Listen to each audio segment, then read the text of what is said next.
there. So I'm just going to do a talk today all about the pelvic floor and Kegals and kind of explain what Kegel exercises actually are, give a little bit of background and talk about when they are needed and how to do them properly.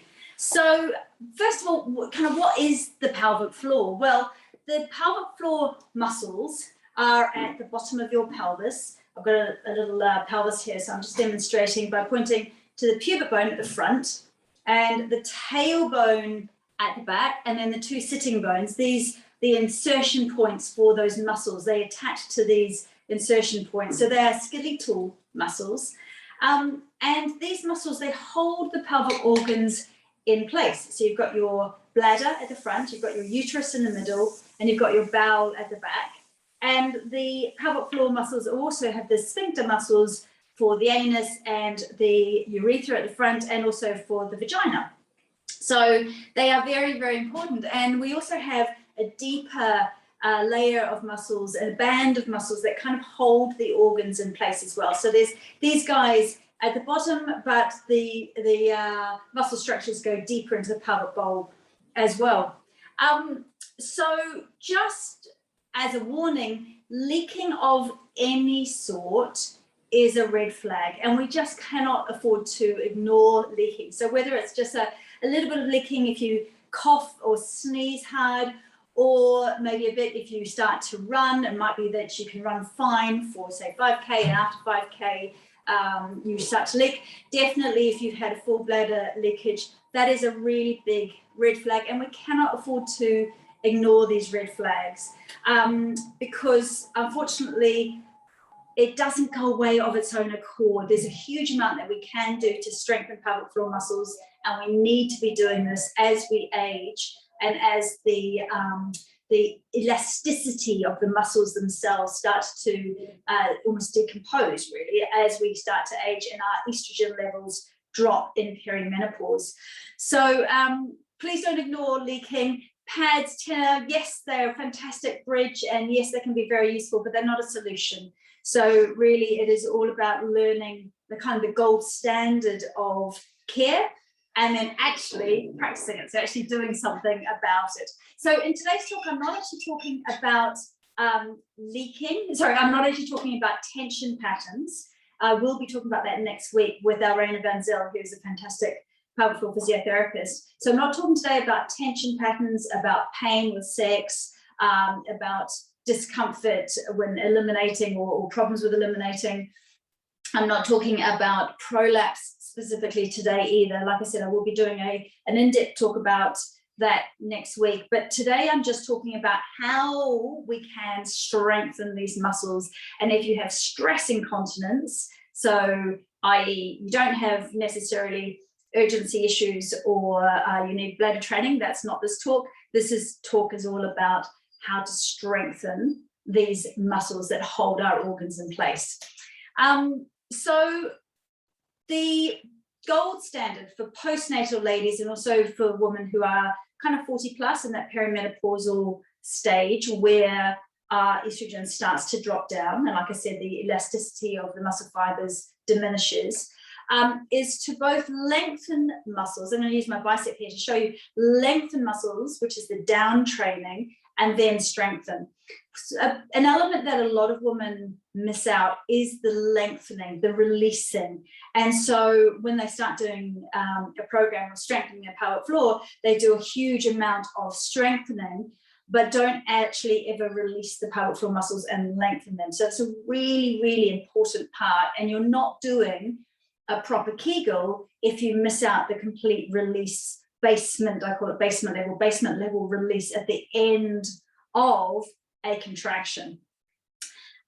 So we have the down training, which is really important. Of course, we do a lot of that in yoga, open-legged positions, especially on our backs, baby pose, frog pose, opening up these adductor muscles, the inner thigh muscles that run right into the pelvic floor, and releasing tension so that we can then strengthen the muscles.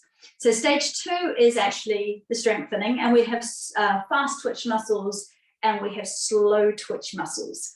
So the muscle fibers of the pelvic floor with are slightly different. So we have ones that we need to employ very quickly if we need the loo, or if we're about to sneeze or about to cough. We need to get those muscles, to activate really quickly. Those are your fast twitch muscles. And then we also have the slow twitch muscles, which if you were needing to hold in a fart, if you were about to pass wind and you didn't want to, you would need to be engaging those slow twitch muscles. And that is an ability to do a contraction and a lift and hold it there. And these are the muscles that tend to be stronger longer. So they don't, they're not as affected by birthing, whereas the fast twitch muscles, they're the ones that we lose most quickly.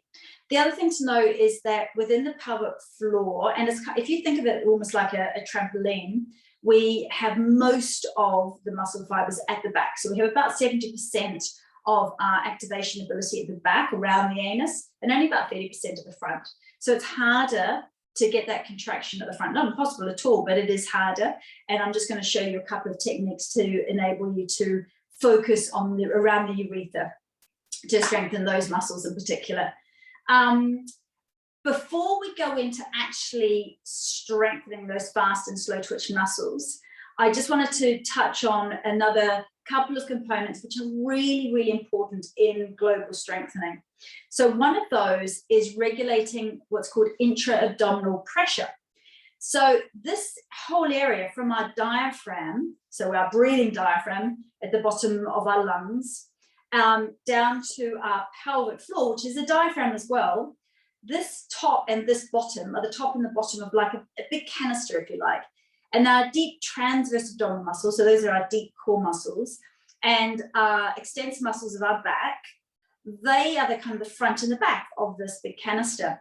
And we want all of these muscles to be working synergistically, working together in order for everything to work properly. And if we don't have good alignment, so if we have bad posture and our shoulders are rolled forward and our head is poking forward and our pelvis is all tucked under and our core muscles are disengaged, then we're not going to have a good synergistic movement between that diaphragm, the pelvic floor diaphragm, the deep transverse abdominal muscles, and the extensor muscles at the back. We're going to lose that natural synergy, that natural action that all of those muscles should have flowing together. So a really big and important long-term strategy for strengthening pelvic floor is to work on your posture, to make sure that you do have your head pretty much aligned over your neck and over your shoulders, so not poking forward, that you don't have rounded shoulders and a bit, a large kyphosis upper back area, that you work on strengthening upper back muscles and opening up the chest muscles so that your shoulders can sit in the shoulder sockets and not be protracted forward. And then we want to make sure that the pelvis itself isn't also posteriorly tucked and pushing all the way forward or all the way pushed back. So some people have a big, deep lordosis where they had their bum pushed right back and then their rib cage lifted up. We want to make sure that the rib cage is dropping down, the base of the rib cage is dropping down towards your spine, and that the pelvis is in neutral alignment. So if you know that posture is an issue for you, please don't ignore it. Start to do whatever you need to do. Pilates and yoga are great starting points to readdress your postural issues. And the next one is to make sure that you are breathing correctly. So like I said, the diaphragm and the pelvic diaphragm, they work synergistically together. And we need to be able to activate our pelvic floor diaphragm on an exhale. Because if you think about it, if you imagine, if you just take your hands and place one hand on top of the other hand, and you imagine jellyfish in the ocean, on an inhale, the jellyfish drop down and they spread out. And that's what happens with our diaphragm and our pelvic floor diaphragm. We drop and spread on the inhale. And then as we exhale, we have this natural slight lift up, this natural pushing the breath out of with the diaphragm here, and a natural synergistic lift through the pelvic floor muscles. So with every breath, we should be getting a little bit of vascular flow through the pelvic floor muscles. Again, if our posture is all over the place, if we're constricted through the diaphragm, we might be missing out on that really crucial movement. And so we also want to make sure that we're using diaphragmatic breathing. We're not just chest breathing. Diaphragmatic breathing is so important for our overall health. And specifically because we're talking about pelvic floor, it's very, very important for making sure that the pelvic floor muscles are able to get that sort of sump action, that squeeze, release, squeeze, release, squeeze, release action. So I like to imagine that you're breathing like a fish through gills. And if you just practice drawing your chin in, nice loose jaw, so jaw and pelvic floor deeply correlated, so we want to make sure our jaw isn't all tense, because otherwise we tend to have a tense pelvic floor as well. Relax the jaw, and then try breathing where you draw the breath right down to the bottom lobes, the bottom part of your lungs, and then right out to the sides underneath these armpits into the intercostal muscles, and then upwards. So the clavicles, or this top area, they get the breath last of all. And then as you breathe out, you draw the base of the ribcage slightly back towards your spine. So it's a gentle drawing in, just a subtle drawing in, and the breath just pours out of you. And that action will also help the pelvic floor to work as well. So when we do pelvic floor activation consciously, we always want to do them on an exhale. That's really important. So the other thing is avoiding constipation. And if you are dealing with constipation, it's something that you really need to put your focus on. We do not want to be straining on the toilet. That can cause prolapse and it can cause leaking issues. So we don't want to be straining on the toilet. We also want to make sure that we have good action through the bowel so that constipation doesn't end up pressing onto the bladder, and that can also be problematic for incontinence, both fecal and urinary incontinence. So looking at your diet, looking at your hydration, looking at yoga that can really help with digestive issues, and looking at vagus nerve stimulation, that's a really big thing. So that's, again, the long extended exhale is brilliant for calming everything down. It really helps with constipation. And the other thing is to make sure that when you are on the loo, you're lifting your feet up. So I've got a squatty potty here to demonstrate with. You're lifting your feet up off the floor so that you, and supporting them on something like a squatty potty, so that you're putting your pelvis into a squatting position, a slight anterior tilt. So I'm just going to show you here. When we're sitting on a chair like this or on the toilet, and we're not in a squatting position like so, what happens is our pipes end up, rather than going straight down towards the loo, they end up sort of going slightly diagonally underneath us. So it's a lot harder to eliminate cleanly. And whereas if we are in a squatting position, I'm just going to show you here. I'm just going to jump up onto my chair with the squatty potty underneath my feet so you can see. So if I'm sitting with my feet directly on the ground, you can see that I am in alignment here. But what we want, but my pipes are going that way. Whereas as soon as I put my feet onto a bit of height, I can lean forward, and now I'm in a squatting position. My sitting bones are wide, my tailbone is lifted, and the actual pelvis is now on a very slight anterior tilt.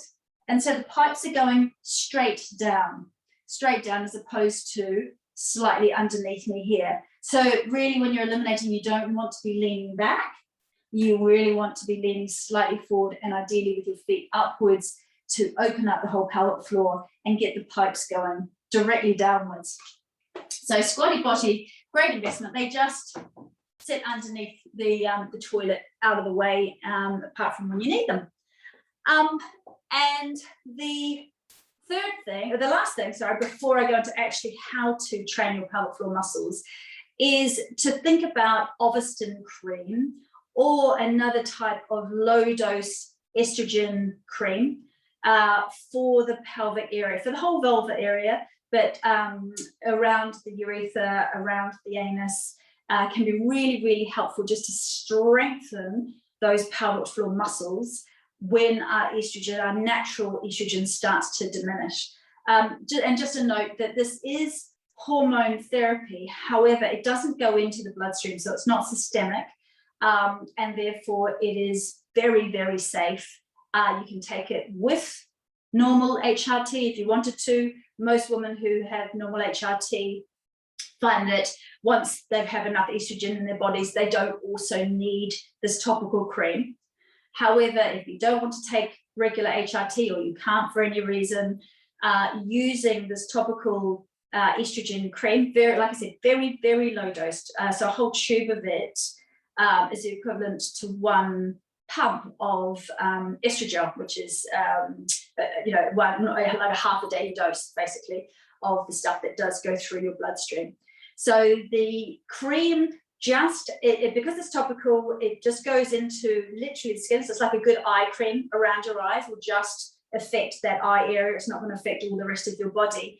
But it can just plump up those muscle fibers. It can help the sphincter muscles close properly. It can help to keep the vaginal canal also a little bit more, have a bit more integrity. So if you are suffering with stress incontinence, it can be really very effective, and it's worth talking to your GP about that. Alrighty, so now moving on to how do you actually do Kegels, and how do you actually strengthen those pelvic floor muscles? So just so you have an idea of how to feel what's going on with your pelvic floor muscles, obviously you can do that internally by putting a finger into the vagina, but you don't have to do that. You can do it externally. So I'm just going to turn around here so you can see me on an angle. I'm sitting on a bolster so that my pelvic floor muscles are nice and spread out. It can be helpful to sit on the edge of your sofa, just the round edge of your sofa, so you've got some feedback on your pelvic floor muscles, or roll up something so it looks like a bolster, so something kind of firm and circular, or sort of sausage shape underneath your pelvic floor muscles. So if I tilt my pelvis forward, that's an anterior tilt, and if I tilt my pelvis back, that's a posterior tilt. And if you rock from side to side, you can feel your sitting bones, and you can kind of feel the pelvic floor underneath those sitting bones. So if you take your hand, one hand, and you just slide it down your spine, past your sacrum, and then to the nub of the tailbone, so just to the very end of your spine, we've got your tailbone, right around the tailbone, because are the muscles of the pelvic floor, because like I said before, they attach to your tailbone, pubic bone at the front, and the sitting bones. And so if you just kind of tuck your tail under, you'll probably feel a little bit of a squeezing around the tailbone. And then if you lengthen the tailbone back, you'll probably feel a little bit of a spreading of those pelvic floor muscles, which is why when we're eliminating, we want the sitting bones spread, we want the tailbone slightly lifted, we want to be in that slight anterior squat-like tilt. And sorry, I'm going to get you to just come back into neutral pelvis here. Now, as I said before, we want to do activation when we are exhaling, so that we have the advantage of that natural action going between the diaphragm and the pelvic floor diaphragm. So I'm going to get you to breathe in deeply. And as you breathe in, see if you can imagine all the pelvic floor muscles just kind of dropping and spreading into your bolster. See if you can feel a little bit of a spreading out around your finger. And then as you exhale, squeeze and lift around your anus. So imagine you're stopping yourself passing wind and you're holding that. And just see if you can feel the muscles around where your finger is, just kind of squeezing and lifting. So that's what you want to feel. And then we're going to exhale again to release. So just breathe in here and then exhale. And as you exhale, just release down. And the idea is so that you relax completely to what's called basement level. So quite often we find that women are constantly holding their pelvic floor muscles, especially if they've got any leaking issues or prolapse. They're constantly in a slight contraction. So about level 1, maybe, or halfway up to level 1, and they don't ever relax right down to basement level. So the important thing is to let those muscles relax all the way down before you then do a contraction. So we'll just move on now to what it feels like to do a proper Kegel. Now I'm going to sit like this. I do suggest you, if you have got a squatty potty, you do some Kegels after you've been to the loo, so not while you are weeing. It's okay to test your strength every now and again by doing a little Kegel as you start the flow, but don't do it very often, and certainly don't do it several times in one go, because you can end up not releasing all the urine and potentially causing a UTI. So good positioning to be in a squatting position and supported on the toilet to do your pelvic floor exercises, but make sure you've already eliminated before you do them. Make sure you're in a squatting position. So if you are sitting nice and tall, you've got a slight anterior tilt, we've got a nice lengthened out pelvic floor. Let's move on to describing and practicing the fast twitch and the slow twitch. So basically, what you want to feel is like you're stopping yourself weeing. So around the urethra, it's like a pipe, like a hose pipe. You want to imagine that you're squeezing the hose pipe and then lifting it upwards and then releasing it down, and imagine the hose pipe widening. So there's that action going on. And then around the anus, there's the action of feeling like you're stopping yourself passing wind and then lifting up a little bit from that. So you're really having to hold it in. It's that kind of lifting squeeze and then releasing all the way down. And then imagine that you have got a tampon in and it's kind of dropped a little bit. And you just with your muscles are trying to pull it back up a little bit through into the vagina. It's that feeling of drawing in and up that we're looking for, and that's going to help us to start to activate a little bit deeper in the pelvic bowl around the lifter ani muscles. These are the muscles that hold our organs in place. They've got it's like a band that attaches right on the pubic bone and then loops behind the rectum, so it goes right around those muscles. So the idea is that you do all three of those contractions at the same time. Let me put drink. So I'm going to get you to get nice and relaxed. Make sure your four corners of your pelvic floor are sort of stretched out from each other. Take a deep breath in to set. Make sure it's a diaphragmatic breath and you're breathing out underneath the armpits. Stretch those pelvic floor muscles and feel as if you're going down to that basement level. And then as you exhale, it's a gathering in and a lifting as if you're stopping yourself weeing and passing wind, and you're lifting a tampon at the same time. And then you release down again, ideally on an exhale as well. So both the drawing up and the releasing down are on an exhale, and the holding at the top, you can breathe in then. So fast twitch muscles, we want to lift and then release over 2 seconds. So it's like a lift for 1 second and release for 1 second. So let's try that. So breathe in, set. And then exhaling, drawing in and lifting upwards, and then releasing down, basement level. And then again, exhaling, drawing in and lifting upwards, and then it's releasing down. And you can feel those sitting bones spreading, drawing in and up, stopping yourself weeing and passing wind, and then releasing down.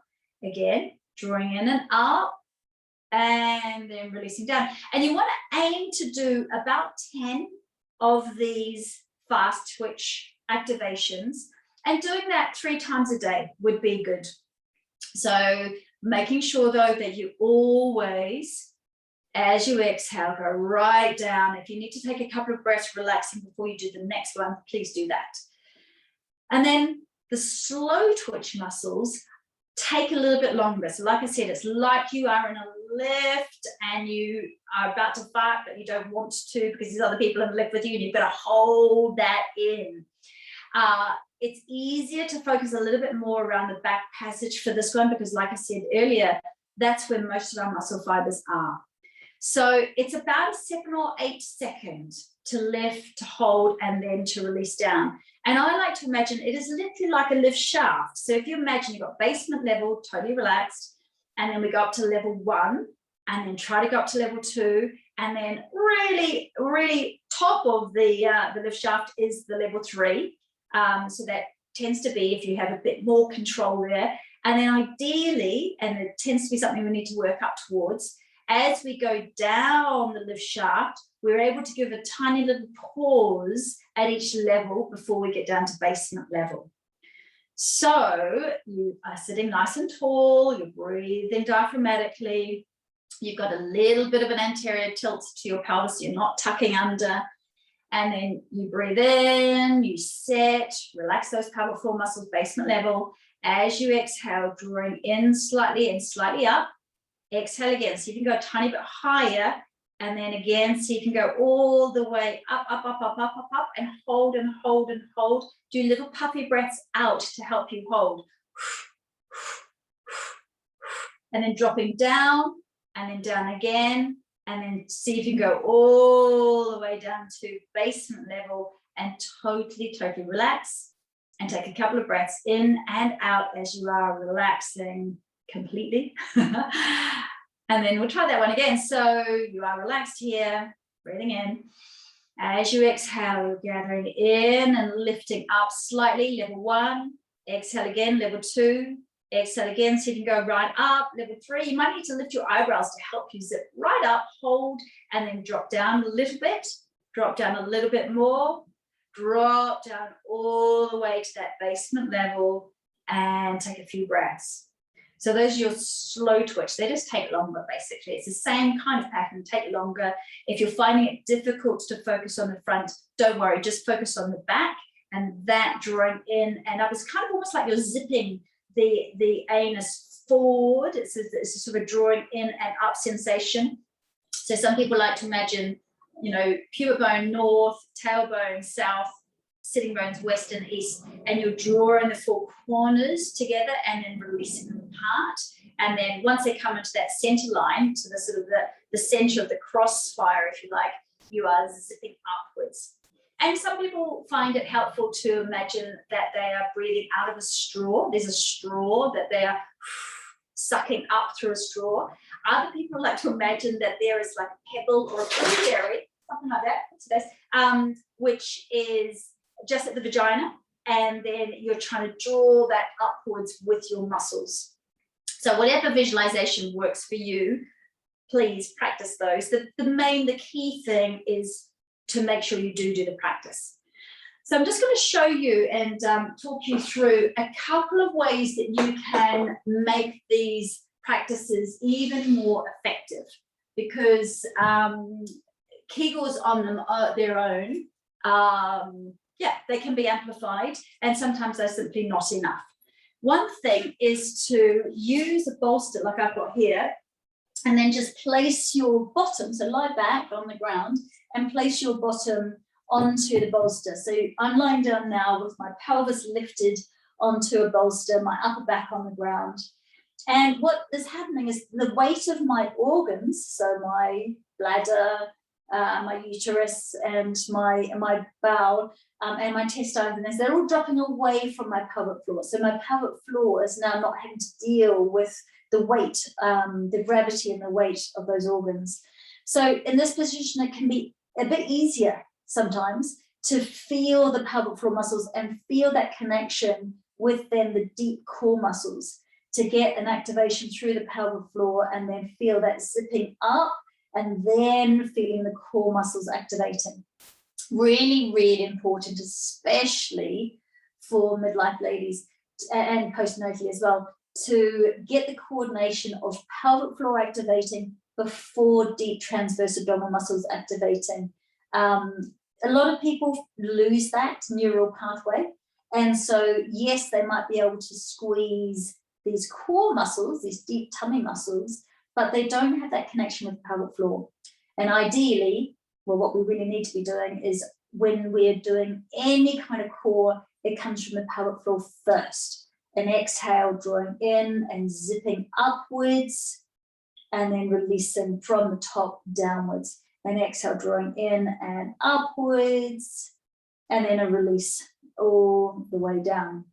Now, this position in particular is great for a rectocele. So I'm going to talk about that a bit more next week, but this is great for a rectocele because our bowel is dropping back, and we can really focus around that, around the sphincter muscle of the anus. So this is quite a good position if you are dealing with a rectocele. I'm just going to turn around now and put my knees on this bolster and take my forearms onto the ground. So now my sitting bones are up in the sky and they're spread out wide. So my pelvic floor is nice and lengthened out. My tailbone is lifted, so it's far away from my pubic bone at the front. So we've got a nice lengthened pelvic floor. But now if I'm doing pelvic floor exercises in this position, I'm working a lot more around the sphincter muscle of the urethra, and my bladder is dropping down into its correct place because the bladder wants to be supported by the pubic bone and the lower belly here. So it sort of is on the diagonal with everything else tucking in behind. And when I'm in this position, it's just a little bit easier to feel that contraction around the pelvic floor and then zipping up. And if I add a little bit of action to it, moving forward on my exhale, I then can zip right up from the pelvic floor muscles, right up to those deep transverse abdominal muscles a little bit more easily. So it's like the beginning part of a plank, and I'm just training my deep pelvic, so my pelvic floor muscles to contract and lift before those deep transverse abdominal muscles. Exhaling to come forward and inhaling to come back. Now, lastly, I just wanted to show you how, if you are really struggling to activate around the urethra, if you lie on your tummy in Crocodile Pose, that's a really great way because you get the proprioception of the ground right against the pubic bone, and you can feel your tummy button kind of lifting up off the ground if you are getting that activation. So what you do is you lie down, take your toes in and your heels out. That's just going to stop your bottom doing all the work. And then you just relax with your forehead onto the back of your hands. So you're just crossing your hands underneath the forehead, shoulders relaxed. And same action as when we're sitting. You exhale, but you visualize the urethra like a hose pipe, and you're just kind of squeezing the hose pipe and lifting it upwards. And hopefully you'll feel your tummy just drawing off the ground slightly, or drawing up towards your spine a little bit, and then you release down. So it's like you're stopping yourself weeing and you're zipping upwards and releasing down. Some people like to say, imagine you have testicles and you're pulling them up towards your spectacles if you've got a pair of spectacles on, and then you're releasing those testicles back down again. So you do it on an exhale, and worth doing both the fast twitch and then also the slow twitch muscle activation in this position as well. So lastly, just a reminder that the pelvic floor muscles work synergistically with a lot of the other muscles around our pelvis. And specifically, we want to make sure our bum muscles, our gluteal muscles, are activating and are strong so that they support our pelvic floor muscles. Really, really important. So I always like to incorporate pelvic floor activation when we're doing squats or lunges. So I'm just going to show you here a squat. So you can't actually see my face, but that's okay. So when you're squatting, you want to have your behind you, knees on top of ankles. And when you push the floor away and you come up, you do so on an exhalation. And at the same time, you do a feeling like you are stopping yourself farting and stopping yourself weeing. So you try to get, as you're coming up, a lift through the pelvic floor, and then you release at the top. You release those pelvic floor muscles. You come back down again. As you're coming up, and the bum muscles are squeezing in towards those sitting bones, and you activate the pelvic floor as well. So it's a exhale, driving up, and then an inhale, releasing down, and exhale, driving up. So when we do pelvic floor exercises and do exercises like a squat or like a lunge with them, and we exhale to come upwards, we're actually working even deeper into that pelvic bowl. So yes, the pelvic floor bottom muscles, but even deeper into the levator ani muscles, the obturator internus are the muscles that stabilize and hold those organs in place. So really good to work on the movement along with Kegel, start to layering on more impactful movement. So that's about it. I just wanted to jump on here and talk a little bit more about Kegels and how we can really work with them to stop leaking, remembering that leaking, like I said, is a red flag for prolapse, and management of prolapse is a lot harder than if you can nip it in the bud and just work on strengthening those pelvic floor muscles right from the get-go. And sadly, ladies, it is something that we kind of need to do ongoing. It's like brushing our teeth. It's not something that you can do once and then ignore. We have to do maintenance pelvic floor exercises for the rest of our lives. So once you get into the habit of doing it, it's no hassle whatsoever. So do come and listen to this again and again. If you've got any questions, always get in touch. The womenswellbeing.me classes are always designed to support the pelvic floor and those deep core muscles and the posture. So whichever classes you do, you know that we don't put inappropriate intra-abdominal pressure down on the pelvic floor, and we're always looking to strengthen these really, really important muscles for women, as well as let go of the tension. Okay, thank you so much for listening, and I will see you soon. Bye.